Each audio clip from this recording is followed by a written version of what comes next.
When you hear the phrase soft as steel, what do you think of? While the word steel might conjure up images such as massive high rise buildings, where does the soft part come in? And what exactly does this mean in our work and in our lives? Welcome to the Soft as Steel podcast with your host, Dennis Doran, featuring engaging conversations with a wide range of industry leaders around soft skills, how we practice love, inclusion, social justice, and compassionate leadership that's everlasting in the workplace. And now, here's Dennis Doran. Today's conversation is one that I have so wanted to have since I last was honored to have Pierre Quinn, my guest today, play an incredibly valuable role participating with other great thought leaders on February 22nd, 2022, at the live stream of the Soft as Steel Summit. In that event, we talked about love, inclusion, social justice, and leadership.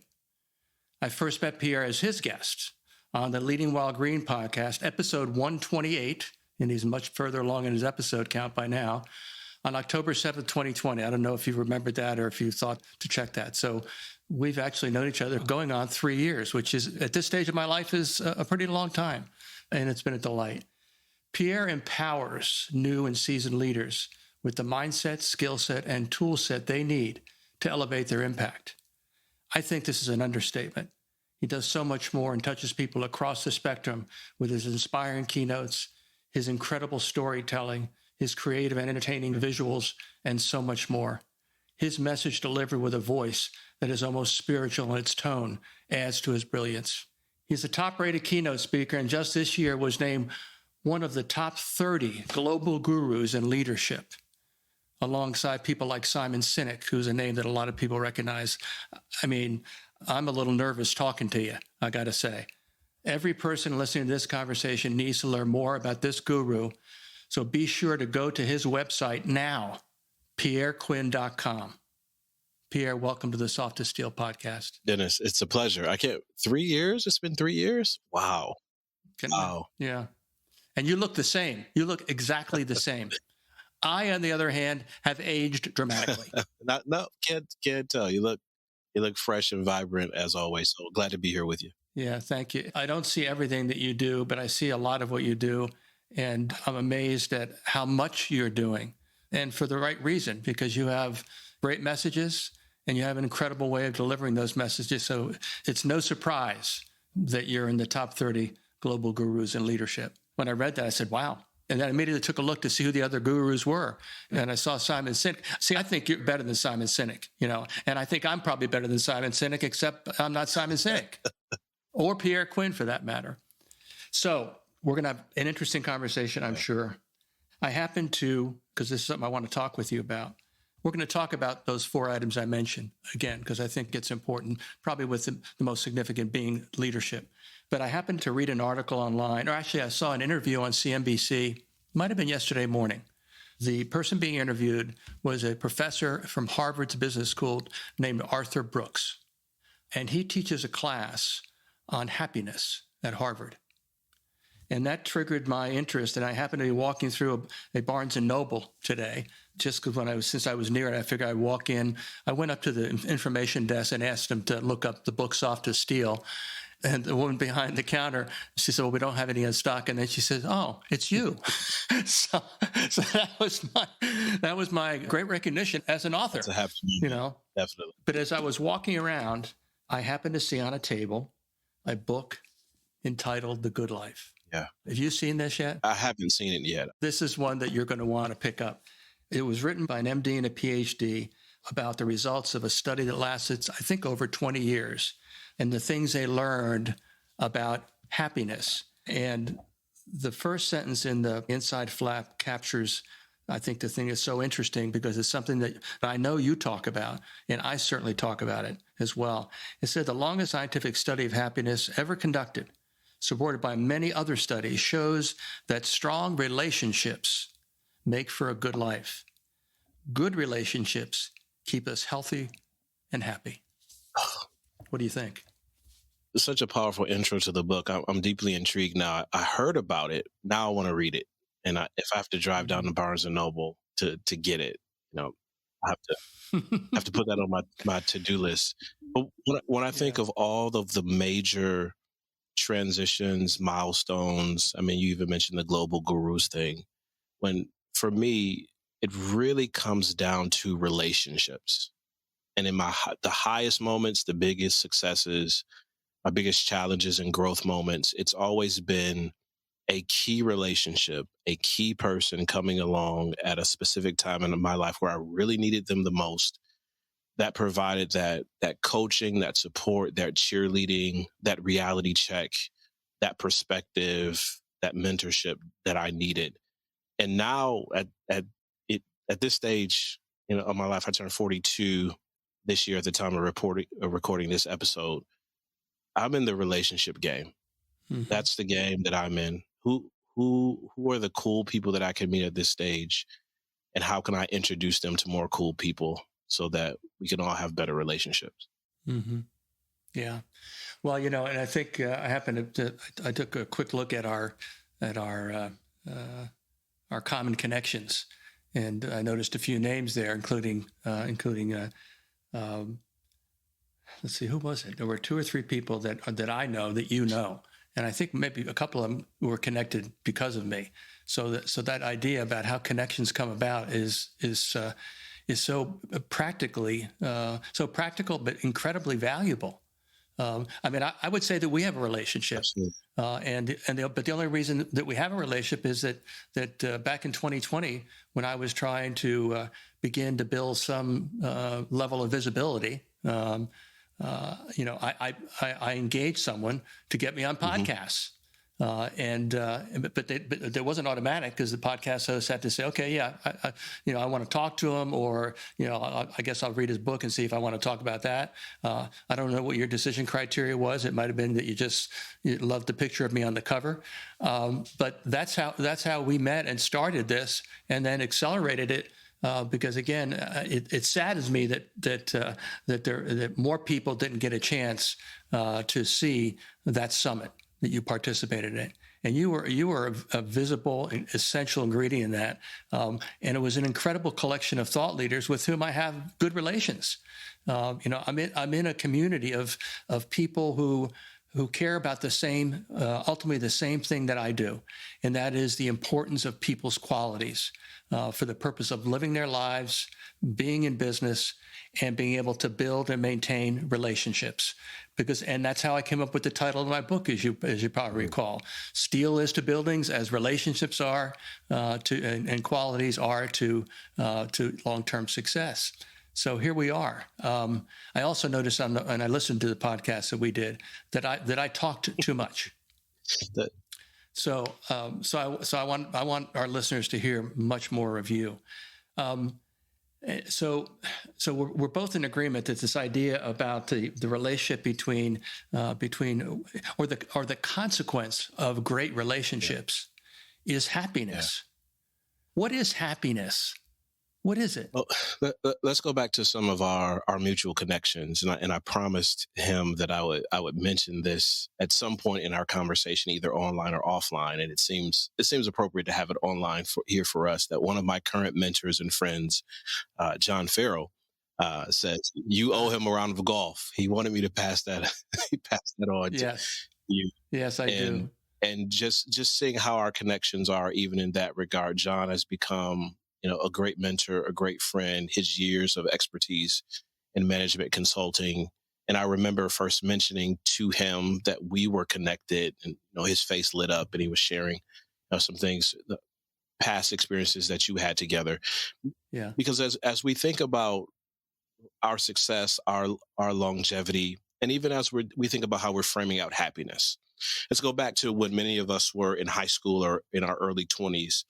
A lot of us framed out happiness in terms of either a monetary success, either a job accomplishment, either some tangible picture that we saw in popular culture in the media somewhere. And it usually was relative to some major acquisition. So I get a big promotion, I start a big business, I have a nice car, a nice house, I'll be able to travel the world. Any of those things that we say in high school or early college that qualifies for checking off the box. But as time passes, we realize the depreciation of those things. Eventually, the great car, even if you put a lot of money into it, the the the impact that you get from it just wears away. You drive the car only so many times, you live in the house, you have the nice office and the nice chair, you have all of these experiences. And the older we get, we realize that our life and the quality of our life is, and our happiness is deeply connected to our relationships. The number of people we talk to, the breadth and depth of that conversation, the memories we create. We're clamoring now, and we saw this right over the past 2 or 3 years when, for many of us, we couldn't get out and get to people and shake hands and hug and high five and go to baseball games and all those things. We saw a serious decline in mental and physical health relative to the lack of being able to connect in real time. Mm-hmm.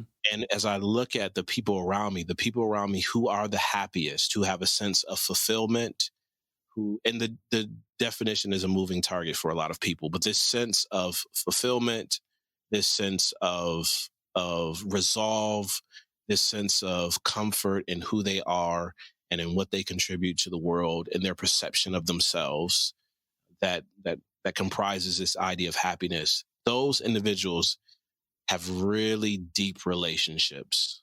Mm-hmm. They have really deep relationships. There isn't anyone who I've found who has a sense of contentment and comfort level with themselves and the world around them that doesn't have a strong portfolio of relationships to lean on. Mm-hmm.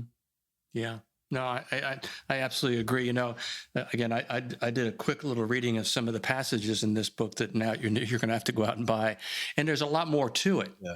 But at the end of the day, that first sentence and the inside cover, I mean, its simplicity is obvious, but it's so powerful. And as we go through our lives.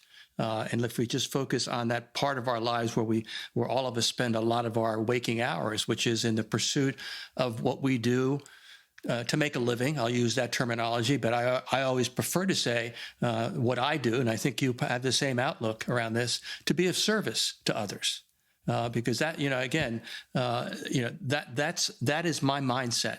My mindset is not, this is a $5,000 gig or this is something else. My mindset is that I'm going to do whatever I can to be of service in the role that I've been sought out for. And I know you're exactly the same way. And I'm so impressed, and I'm not trying to be, too nice, but I'm so impressed with all of the tools that you use to communicate with people. Again, you're obviously an advanced graduate of the Diane Bleck School of Illustration, but I happened to have a chance to talk with her one time. But it's just that it's very clear, and again, I'll use another person's quote. You got to meet and interact with Steve Farber during our summit, who is my mentor. His mantra is do what you love in the service of people who love what you do. So good. And so for the business relationships, that certainly is the formula. But it's also a formula for relationships within your family, within your community.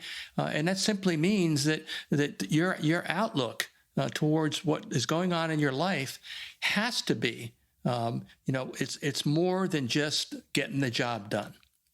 And again, when I talk about the importance of the role that love plays in things, getting the job done, whether, again, I'm in the construction industry, and so there's our first mention of construction, and we'll talk a little bit more about that and make some connections. But, I say to folks that it doesn't matter what business you're in. It doesn't matter whether you're a public speaker, whether you're a lawyer, whether you're a carpenter. It doesn't matter that you deliver to a dock at a store, a product. Doesn't matter. You serve people, and if you don't serve them with a positive energy, then they're not going to love what you're doing. It's simple. I mean, they'll see you get the job done, but how will it benefit them and you in terms of a long-term relationship, for people that you need to build into your life to make your life the fullest it can be. Your thoughts? Let's look at the service industry. And, both you and I travel. We travel enough to be of service to the world. But if we look at the professions that are classic service industry professions, the server at the restaurant, the cabin crew on an airplane, the people we depend upon for comfort, for necessity, to get something done, this transaction that takes place, and how much our perception of a brand or a company is influenced by our interactions that we have with the customer service agent on the phone, or with the person serving our food, or with the person guiding us to our seats, and how we've made future purchasing decisions just based on how we were treated in that moment. Mm-hmm. And I'm sure, Dennis, there are some restaurants that you say the food was pretty good, but based on how I was treated, I don't know if I'm on a trip, Mm-hmm. if I'm doing a keynote, if I'm doing a training, I might not stop. And it could be in a totally different state now. Mm-hmm. But because of your experience, maybe in a Kansas or Nevada, you're thinking twice about whether or not you would go to that same restaurant in a Virginia or New York. Yeah. And it's a relationship thing. And sometimes, and this was navigating, because we're not always taught about this in our formative years. Some of our relationships last a really long time, 20, 30 years or a lifetime. Some of our relationships or our exchanges are really, really short. And there's an opportunity. And this is why, like you, I don't frame my experiences and my work, $5,000 engagement or whatever it is, a 45-minute keynote. I don't refer to it as just a transactional experience. I talk, they pay me, I get in my car or the plane, and I go home. I realize in that short interaction has life-changing implications, not just for my audience, not just for the execs that I'm talking to, but also for me. Mm-hmm. And how I approach my willingness to be all in on the relationship.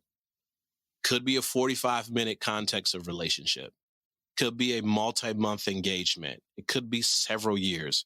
But how I choose to go all in during the time that I'm around people for the context of the engagement it says a lot about how I value the people that I'm around.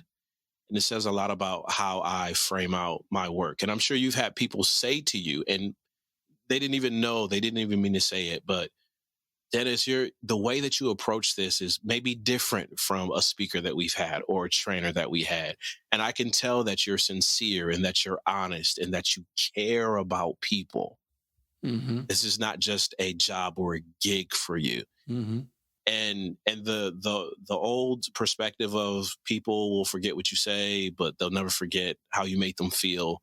Mm-hmm. That has reverberations across time. It doesn't just make for good repeat business, but it also makes for just making a huge difference in the world, regardless of how much you're getting paid to be there or not. Yeah. Yeah. This is all very positive, energetic, and upbeat. Let's visit into what I continue to feel, particularly in the construction industry, is a place where we're still hurting. And it's the area that relates to inclusion and social justice. The conversations that we had on that summit, again, I've watched that summit a number of times, not for the purpose of listening to me ask questions, but to hear what all of you had to say. And it was it's every time I watch it, I learn something else and I'm impressed. But we're in a place, again, we're looking, we have a vision for what the future might be, but we don't know. We simply don't know. Yeah. And so when I think about, so many things are changing. It's a trite phrase, but there is only one constant, and that is change. But the difficult part is how we deal with it, and that it's different if you're one generation versus another. It's different if you're one race versus another. It's different if you're at one level, economic level in our society or another. So that's so complex. But at the basic level, the biggest thing that we are, I use the word fighting against, is that people aren't willing to view each other as people that deserve respect and dignity. And I don't make up these thoughts. This is real stuff, and everybody's feeling it, but nobody's. I feel like I have one very large client that I've had a 15-year relationship with, and at times it's been tortured. But as every relationship has its ups and downs, but overall it's been a great relationship. And I dealt with a variety of different kinds of people in that, different personalities. And again, you understand the idea that people have different personalities and therefore they have different tendencies, and some are better communicators, blah, blah. Well, you understand that in incredible depth, much more than I do, because you can make nice pictures to talk about it. I love those illustrations. And again, that alone is captivating when you're trying to be of service to an audience, just using that technique. So I compliment you. I admire that you can do it. I wish I could, but at the age of 70, it's probably not something I'm going to pick up and get good at. I'll just use simple stick figures, all right, with very big heads and very small legs. So where are we on these two related considerations, inclusion and social justice? Where are we as a society? Yeah, I'll push back on the adages you made about drawing, and then I'll approach the weightier question, because my friends Diane Bleck and Jill Greenbaum would argue you down on that, and that skill of using a visual language is one that anyone can master at any age, and they would push back on you. And some of their best students have been people who said that they didn't think that was possible. So I'll just leave that there. That's the coach me pushing back a little bit. All right, good. Thank you. There's this an exercise that I ran with a group. I was working with a group of executive leaders, and we were talking about some of these very, for some people, delicate and touchy subjects.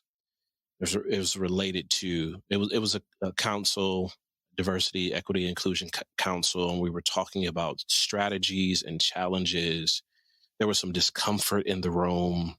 People were talking about the things that you mentioned before, from the race and ethnicity perspective, from the socioeconomic perspective, from the experience perspective, and how we were navigating those in the room. And my simple exercise was this. I said, here's what I want you to do. I want you to think about a time in your life where you personally have felt overlooked, marginalized, disrespected, disregarded, or where you were intentionally offended. What's that story? And we went through in small groups. We didn't share globally and with the whole room, but we went through those moments in people's lives. The room was quiet and the conversations were close. They were standing in close proximity. And we spent some time just allowing people to navigate that space. And then I asked a follow-up question. And the follow-up question was, in those moments, what did you need? What were you looking for?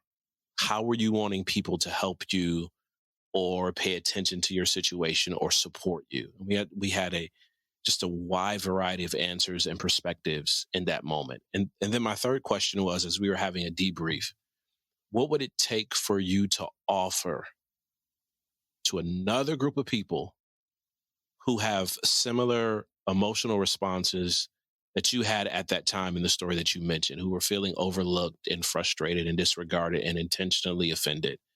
What would it take for you to offer at least one of the things that you needed when you were telling your story to a group of people who may or may not be like you? Because if you can see yourself in the position of being disadvantaged for whatever reason, and you can see the opportunity, and you then can see how you may be able to meet a need or support, then you can take a bigger step in the right direction. I think for a lot of what's going on between the political maneuvering, between the clickbaitiness of our social media world and a lot of distraction that is happening, I think we forget that at one point in your life, for whatever reason, something was going on and you were placed at a disadvantage, and you wanted someone to help, and that person wasn't there. But I think also the world shapes for us now and the craziness of life that's going on right now. For those that choose it, there are incredible opportunities there to be that person. And for as much as we're pointing fingers and highlighting the things that are going wrong, which we should bring attention to, I think there's an awesome, awesome opportunity for us who want to make a difference in that regard to be safe spaces, to be safe people, and to offer the support and resource and help that we really needed but didn't get. It's this whole idea of be the person that you really needed and lean into that opportunity to make change that way. Yeah. There's a labor leader in the Iron Workers Union. She is a national organizer and has been doing incredible work dealing with diversity, equity, and inclusion, and most specifically related to women. And one of the programs that she designed and was accepted by that international union, which is one of the larger building trades unions, was entitled "Be That Guy." He just said something very similar to that. But her program was "Be that guy that that can help me when I'm in trouble. Be that guy that can help me deal with a situation that I don't know how to deal with." Simple, but again, helping people on a personal level not only takes courage, but it also takes the person who may be of help. It takes that person time to understand things about themselves that can either make giving the help just something which is virtually impossible because they've had ingrained in their brain from their very early years certain things that now have been wired into their brain, into their subconscious. We call them biases. I know you know a lot about that subject as well. And even though they may be moved or motivated to try to do something, they don't have nothing that can look into their background or experience to say that this is going to be really hard to do, but I can do this, and so I ought to give it a shot.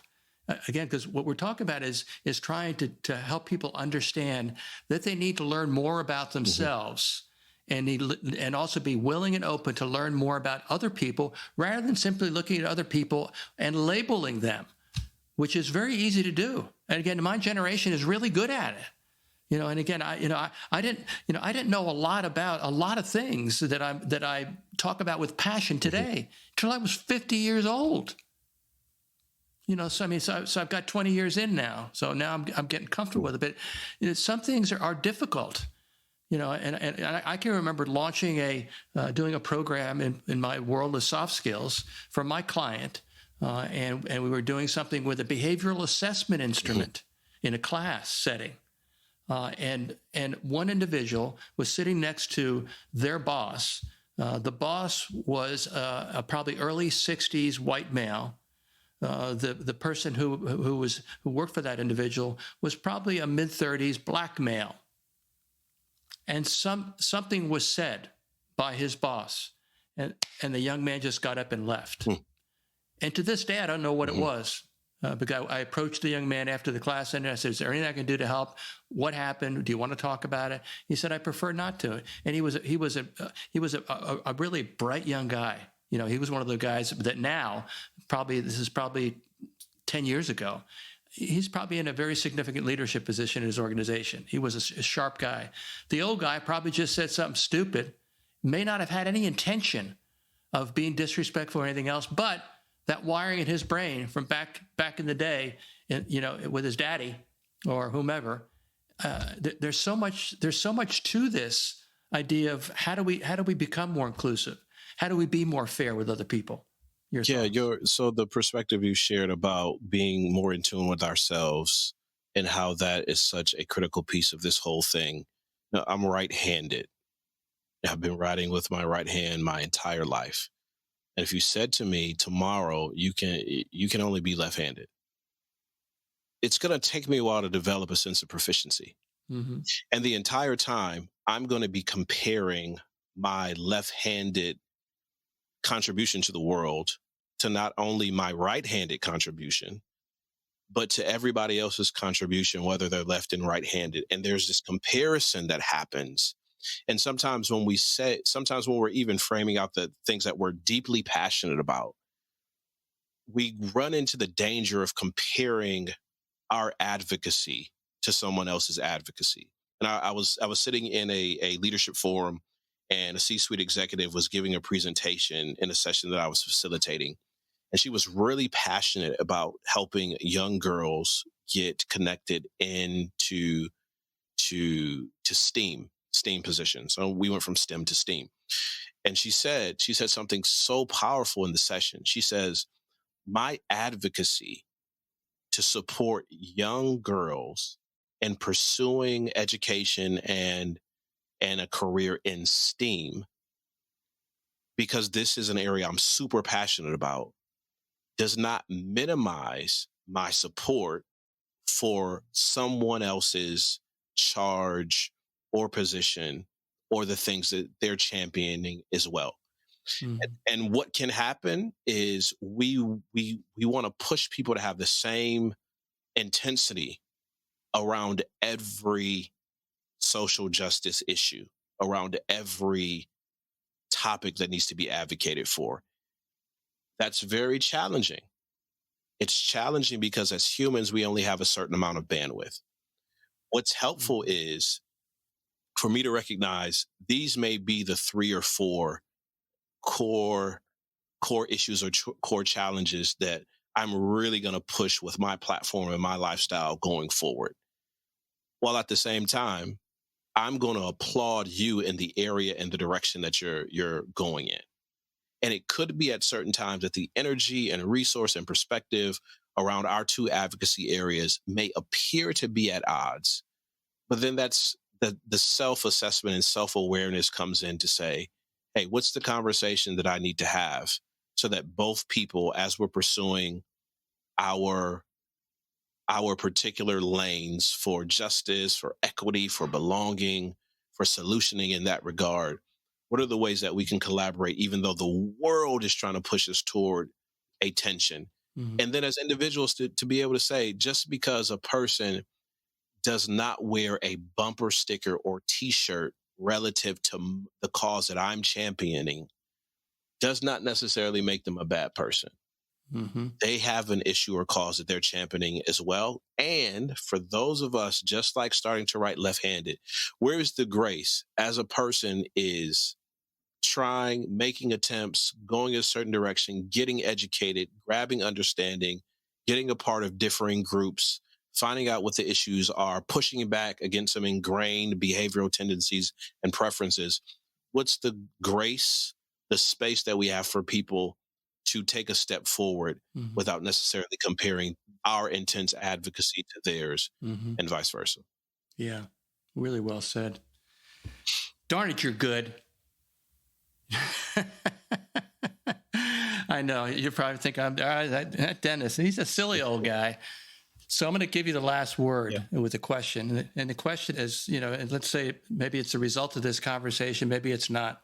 What's your message to leaders about the biggest challenge that we're facing right now that they can have a positive impact on? I want to go back to your self awareness perspective, Dennis, and this self leadership piece, which comprises a lot of the things that I teach today. And there will be days where you feel like you are on fire positively, where you feel like you are engaged, where you are energized, where you are ready to go, where you are motivated, and where you are inspired. There will also be days where you are overwhelmed, where you're frustrated, where you're like, what's the point? What's the point? I've been trying to fight for equity in different spaces. I've been trying to fight for people to elevate their soft skills and relationships in different spaces. Whatever our topics of passion are, there are going to be days where either you feel like you don't have it or it's not worth it. And on either of those days, we have to remember there's always a way forward. And we get to choose the tradition that we want to follow. And there's this idea, I can't remember the author specifically, this idea that there are people in our history who maybe they weren't the best people. Maybe they didn't make the best choices. Maybe their life is not seasoned with these examples of success and triumph and doing the right thing at the right time and making a difference in the world. And we can choose that tradition. We can choose to follow in the tradition of people in our lineage, in our timeline, that didn't do the best and didn't make the best choices. But there are also people in our family tree, in our history, in our generational timelines who did make great decisions, who fought incredible odds, who faced daunting challenges, who shifted the world, who made amazing discoveries, who formed amazing relationships, and who served the greater good. And we can choose, even if we've never met those individuals, we can choose to believe that they are there because they are. Mm-hmm. And we can choose to follow in that tradition and make a difference in the world, no matter what we're facing. Mm-hmm. When we look at all of the big figures in history, there was always a dragon or a big international conflict or a big political issue or a big social challenge. And history tells us there have always been people, no matter how big the danger, who are willing to walk in the right direction and to do the right thing. And we can choose to follow in that tradition as well. That's the last word. What a great way to close this conversation. I'm so sorry it has to end, but I'm told if I keep going that they get to be too long and people don't listen to all of them. But I'll tell anybody who clicks in and listens to this, if they tune out, then I don't know what to tell them. You're incredible. I'm so pleased that I know you. I hope that we'll get to know each other better in my waning years. And that was the other thing in this book, Good Life. They talk about the differences in terms of your experiences as you move through your life, and then what becomes more or less important as you get into your later years. And one of the things that, for my age, one of the things is close relationships. Yeah. So I hope that we'll build a close relationship. Pierre, thank you so much for coming on the Soft as Steel podcast. Dennis, it was a pleasure. Thanks for joining us today for this episode of the Soft as Steel podcast with your host, Dennis Doran.